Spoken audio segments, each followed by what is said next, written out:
आदाब नमस्कार, आप सबका इस्तकबाल करता हूं। मैं हूं फिरोज खान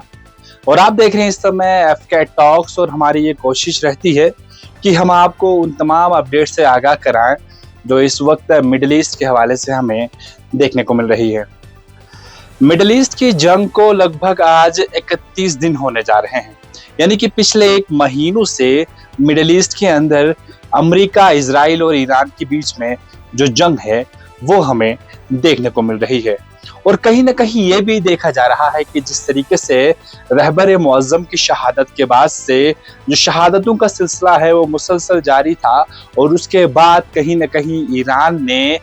अमेरिका, इजराइल को ईंट का जवाब पत्थर से देते आ रहा है। और इसी बीच एक सबसे बड़ी खबर इस वक्त ये निकल के सामने आ रही है कि अब जो है, जहां हम देख रहे थे कि अमेरिका बार बार अलग अलग चीजें सामने रखने की कोशिश कर रहा था, कहीं 15 पॉइंट्स सामने रख रहा था, कहीं स्टेट ऑफ हार्मोन्स को लेके बात कर रहा था, तो अब एक नई चीज सामने ये हमें देखने को मिल रही है कि अमेरिका जो है अब अपनी सेना को जो है, यानी कि अपने ट्रूप्स को जो है वो मिडिल ईस्ट भेज रहा है। जी हाँ,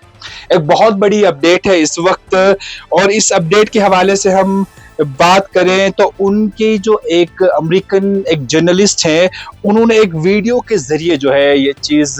यहाँ पे सामने लाई है। और उन्होंने कहा है कि जिस तरीके से जो ट्रूप्स की, यानी कि सोल्जर्स की जो फैमिलीज हैं, वो अपने फैमिली मेंबर से मिल रहे हैं, उनको हक कर रहे हैं, और कहीं ना कहीं वो यहाँ पे काफी निराश नजर आ रहे हैं, क्योंकि अब जो है जमीनी सतह पर जो है अब ये जंग यहाँ पे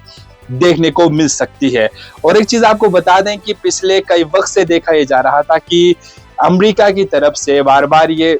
बातें सामने रखी जा रही थी कि हम कहीं ना कहीं इस जंग को खत्म कर रहे हैं, अब बातचीत होने जा रही है। ये तमाम चीजें अब कहीं ना कहीं ईरान की तरफ से खारिज कर दी गई। और एक चीज इस वक्त जो सामने आ रही है वो ये है कि अब डोनाल्ड ट्रंप जो है अपने ट्रूप्स को मिडिल ईस्ट भेज रहे हैं। आखिर इसका अंजाम क्या होगा, ये काफी खास है, क्योंकि जिस तरीके से शुरुआती दिनों में हमने देखा था कि अमेरिका और इजराइल ने सोचा कि कुछ दिनों के अंदर ये जंग थम जाएगी, लेकिन अब ये जंग जो है यूएस इजराइल पे काफी भारी पड़ रही है। वहीं देखा ये भी जा रहा है कि इजराइल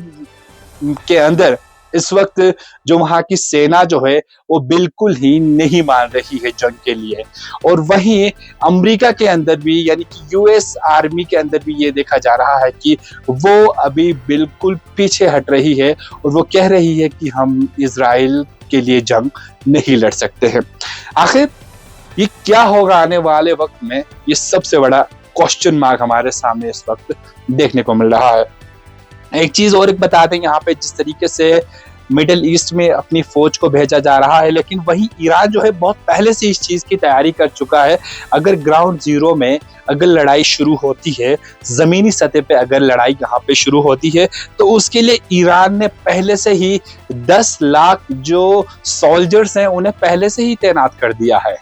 जी हाँ, जमीनी सतह पे अगर कल को ये जंग शुरू होती है तो ईरान की तरफ से पहले ही जो उनके जो जवान हैं, जो आर्मी ऑफिशियल्स हैं, उनको पहले से ही तैनात कर दिया गया है। और कहीं ना कहीं देखा यह भी जा रहा है कि पिछले एक महीनों से ईरान का एक एक वार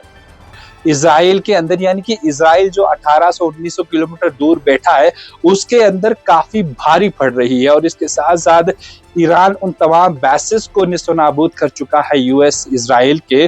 जहां से ईरान के लिए जो है कहीं ना कहीं ऑपरेशंस शुरू किए गए थे। यानी कि अगर ईरान के अंदर इजराइल और यूएस के फौज यहां से भेजे जाते हैं तो कहीं ना कहीं ये जो सोल्जर्स हैं वो अपनी मौत को यहाँ पे दावत दे रहे हैं, क्योंकि ये पूरी दुनिया को इस वक्त आया है कि जिस तरीके से ईरान इस वक्त मिडिल ईस्ट के अंदर उभर के सामने आ रहा है। और देखा यह भी जा रहा है कि जिस तरीके से एक दो दिन पहले हमने देखा था कि ईरान जो है अपने पुराने मिसाइल वगैरह यूज कर रहा था इस जंग में, यानी कि अभी जो है पुराने असला व बारूद इस वक्त इस जंग में इस्तेमाल किए जा रहे हैं। अब जो है नए असला व बारूद जो है निकाले जा रहे हैं ईरान की तरफ से, यानी कि अंजाम कैसा होगा यह वक्त बताएगा। जिस तरह मैंने पहले ही कहा कि जो ट्रूप्स हैं उन्हें जो है ग्राउंड पे उतारा गया है, और उसके बाद से जो ईरान के जो पार्लियामेंट्री स्पीकर हैं